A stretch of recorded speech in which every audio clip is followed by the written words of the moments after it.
Assalamu alaikum, dear students. Today we will take control of desertification. Previously we have discussed about desertification and its causes. Now we will see what are the different measures to control this desertification. So there are various measures. Some of the important measures to control this desertification.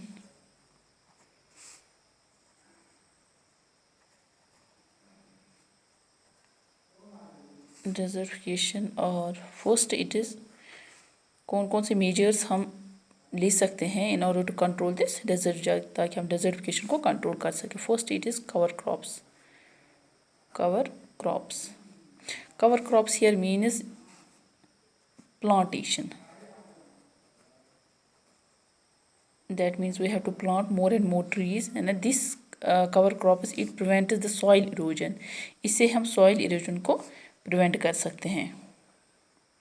From wind, from water, है ना, जो water या wind से soil erosion हो सकता है उसको हम prevent कर सकते हैं by this measure, that is this crop, this cover crops, that is plantation हमें ज़्यादा करनी है. This can also reduce the local effects of droughts. So droughts को भी हम कंट्रोल कर सकते हैं. जब प्लांटेशन होगी तो वहाँ पर ड्राफ्ट्स का कोई खतरा नहीं रहेगा. So this technique it helps us to maintain the normal rainfall patterns. इससे जो रेनफॉल पैटर्न जो रहेंगे वो नॉर्मल रहेंगे, क्योंकि प्लांटेशन से वो रेनफॉल पैटर्न्स नॉर्मल रहते हैं. सो ये भी एक मेजर है जिससे हम डेजर्टिफिकेशन को कंट्रोल कर सकते हैं. Second one it is crop rotation.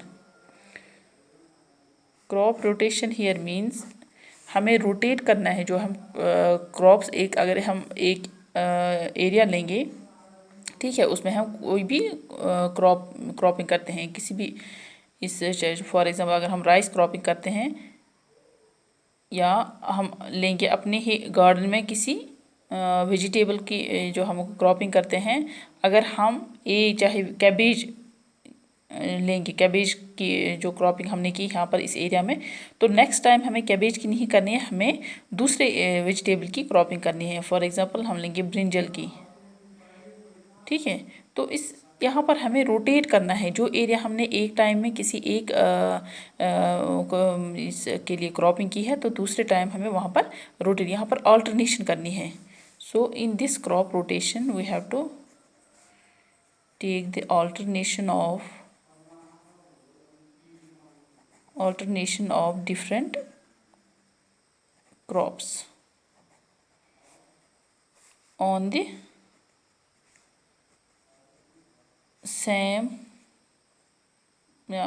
same plot of land. एक ही प्लॉट पे हमें डिफरेंट क्रॉपिंग करनी है, एक डिफरेंट रोटेशन करनी है क्रॉपिंग की, ठीक है. एक ही हम देखते हैं हर साल या 2-3 साल तक हमें देखना है कि एक ही क्रॉपिंग नहीं करनी है उस प्लॉट पे.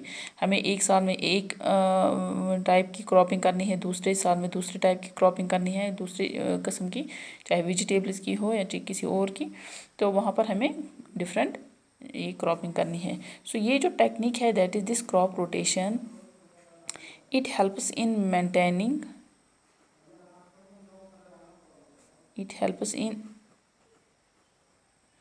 maintaining the productivity of the soil.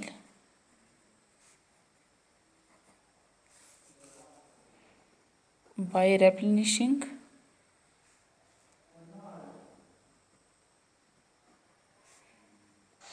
different nutrients, ठीक है.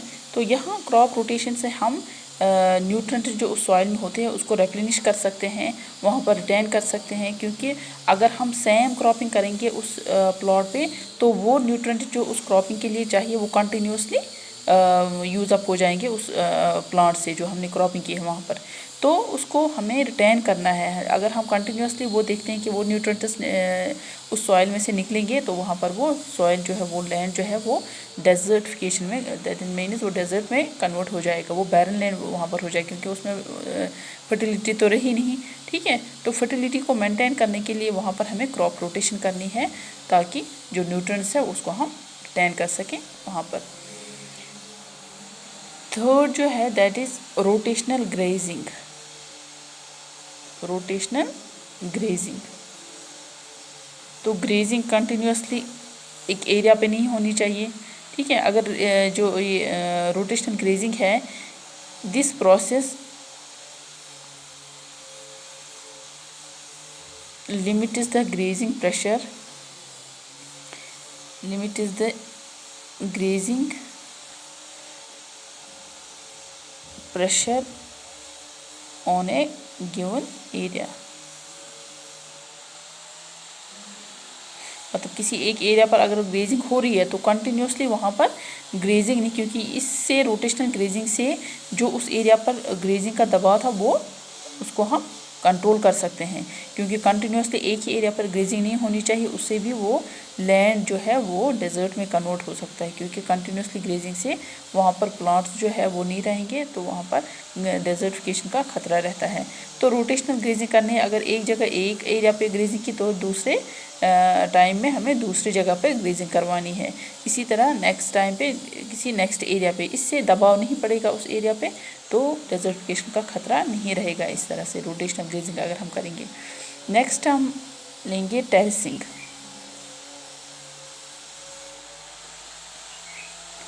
टेरेसिंग से यहाँ पर मल्टीपल लेवल्स हमें लेनी है।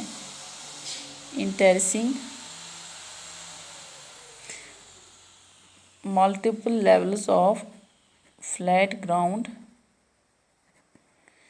हमें लेवल्स बनाने हैं। ठीक है, अगर कोई लैंड है उसमें उसको हमें ऐसे ऐसे लेवल्स बनाने हैं।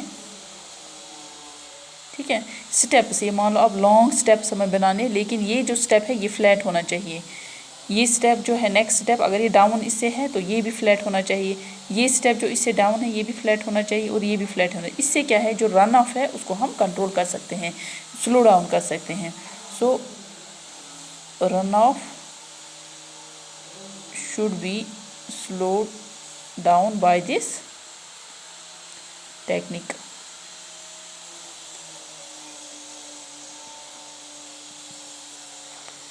तो उससे ये जो रन ऑफ है वो स्लो डाउन होती है इस टेरेसिंग से। ये क्योंकि अगर पानी जो आएगा वो रुकेगा यहाँ पर, फिर नेक्स्ट धीरे धीरे वो इस लेवल में जाएगी, इस स्टेप में जाएगा, तो यहाँ पर भी वो रुकेगा क्योंकि ये फ्लैट है। ठीक है, तो ये भी फ्लैट है, यहाँ पर भी वो रुकेगा। इससे रन ऑफ जो वाटर का है वो नहीं हो जाएगा और इरोजन का खतरा नहीं रहेगा। दैट मीन्स वहाँ पर डेजर्टिफिकेशन का खतरा नहीं रहेगा। ठीक है, तो ये हो गया टेरेसिंग की। ये टेक्निक भी हमें जो है रिड्यूस करती है सॉइल इरोजन, हेल्प करती है in reducing soil erosion, and it retards overall water loss. Water loss भी नहीं होगा। नेक्स्ट जो है that is counter bunding. Bunding से आपको समझ ही आएगा कि बंडिंग हियर मीन्स हमें बंड्स बनाने हैं। दैट मीन्स जहाँ पर हमें लैंडस्लाइड्स का खतरा रहता है, ठीक है, तो वहाँ पर हमें बंड्स बनाने हैं ताकि वो जो लैंडस्लाइड है वो नहीं हो। तो बंडिंग जो है वो कंट्रोल करेगा, वो भी एक ब्रेकअप बनेगा। इस वाटर जो रन ऑफ होगा तो वहाँ पर उसको ब्रेकअप करेगा, वाटर रन ऑफ नहीं होगा, और जिससे लैंडस्लाइड्स का खतरा भी नहीं रहेगा। अगर ऐसे ही हम छोड़ेंगे, बर्निंग नहीं करेंगे, तो वाटर रन ऑफ होगा और उससे हमारी सॉइल जो है वो इरोड हो जाएगी और वहाँ पर डेजर्टिफिकेशन का खतरा रहेगा।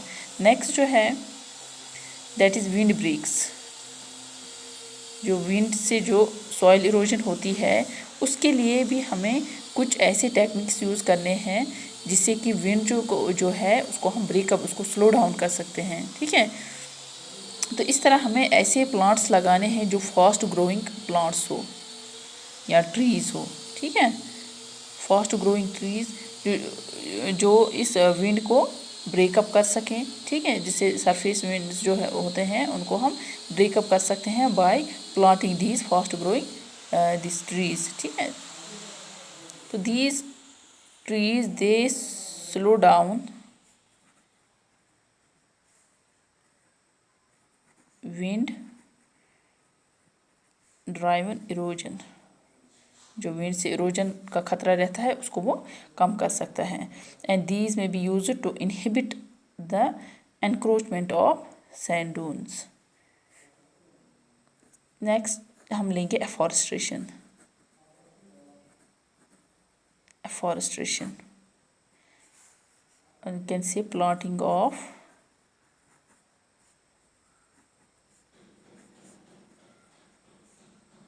soil binding grasses. ठीक है. एफॉरेस्ट्रेशन दैट मीन्स हमें जो प्लांटेशन करनी है जिससे सॉइल जो है वो बाइंड रह सके. ठीक है, वहाँ पर इरोजन का खतरा नहीं रहेगा अगर एफॉरेस्ट्रेशन हम करते हैं, प्लांटेशन हम करते हैं. तो दीज प्लांटेशन और afforestation these check the soil erosion, floods and waterlogging. This afforestation check the soil erosion,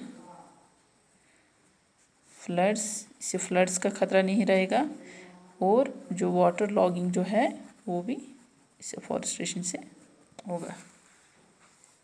तो ये एफॉरेस्ट्रेशन जो है it is also one of the measure for controlling this desertification. So these are the important measures to control desertification.